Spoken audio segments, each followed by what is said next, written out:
Assalamu alaikum dear students. How are you all? I hope you all will be fine. I am your teacher Ambish, and this video lesson is for grade 9 from their chapter number 9, coordinates geometry. We are starting from the midpoint formula.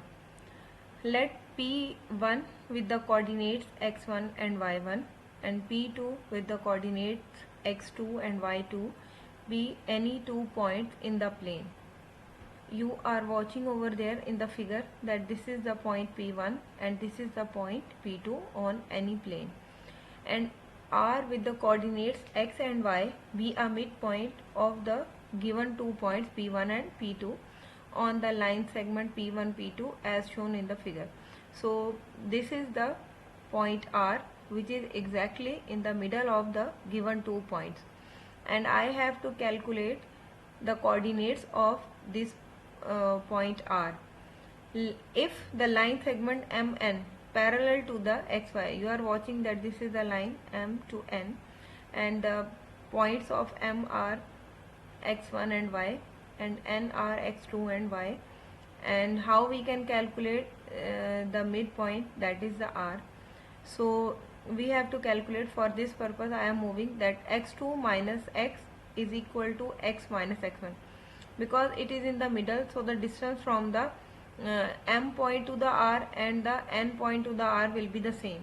So the distance from the M to R is equal to x2 minus x1, and from N to R is x1 minus x minus x1. When we will arrange them, that will be equal to 2x is equal to x1 plus x2, and when this 2 will be move to the other side of equality, it will divide. So the coordinates of x will be equal to x1 plus x2 divided by 2. This is the value for the x. Similarly, we can calculate the value of the y, which will be equal to y1 plus y2 divided by 2. Thus the point R with the coordinates x and y is equal to x1 plus x2 divided by 2 and y1 plus y2 divided by 2. So this is the midpoint of the two given points P1 and P2. In the same way, we can find out any midpoint of the two given points. Now we are moving to our exercise 9.3. The question number 6 is the vertices of a triangle are P, Q and R. As it is a triangle, so it has 3 vertices.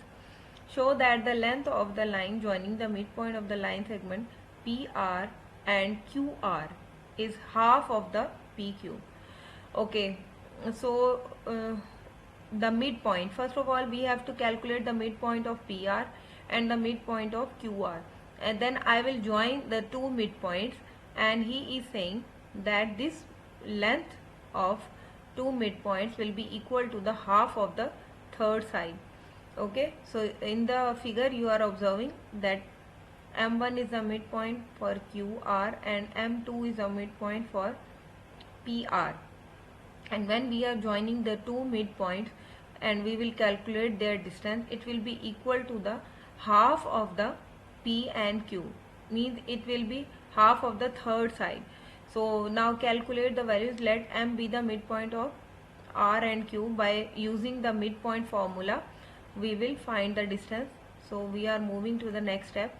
Then M is the midpoint by applying the formula that x2 minus x1 x1 plus x2 divided by 2 and y1 plus y2 divided by 2. So use these two values, and when we will solve them, that will be equal to minus 10 upon 2 and this will be equal to minus 2 upon 2.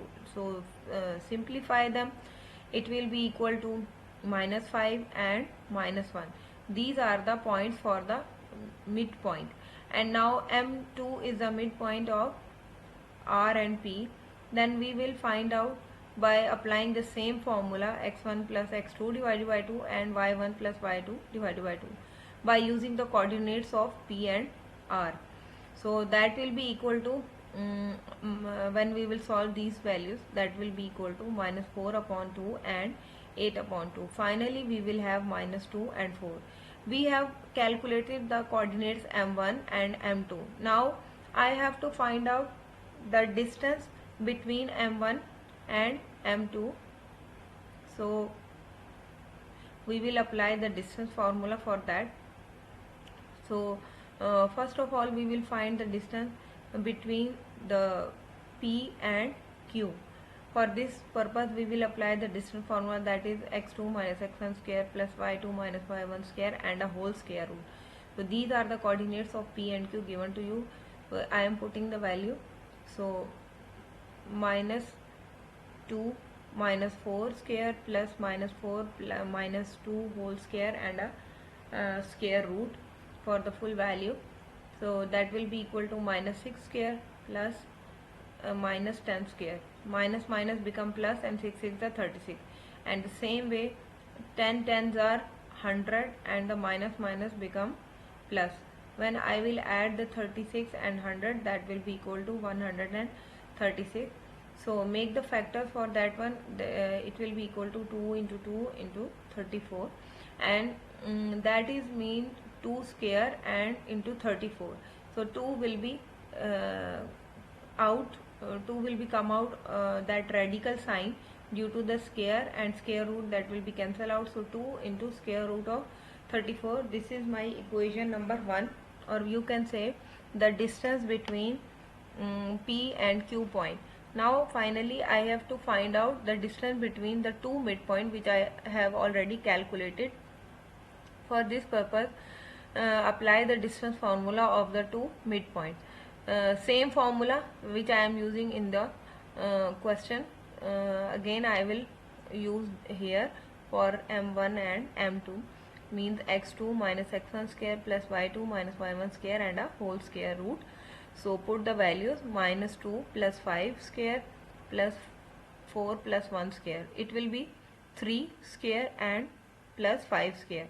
3 3s are 9 and 5 5s are 25. When I will add these two values, it will be equal to 34 square root, and this is my equation number B. Means first I have calculated the PQ and now I have calculated the distance between the two midpoints. Now for the comparison, it was given to us that the distance between two midpoint will be equal to 1 by 2 of P over Q. That is exactly the same, because when I will put the value over here, that will be square root of 34, and it will be 2 into square root of 34, and this 2 which is dividing this 2 and the 2 of the distance will be cancelled out, and both the right hand side and left hand side will be equal to each other. It means finally we have the same calculation which was given to our question. So I hope you will understand this question nicely, and the distance formula, recall the distance formula as well as the midpoint formula. Thank you so much.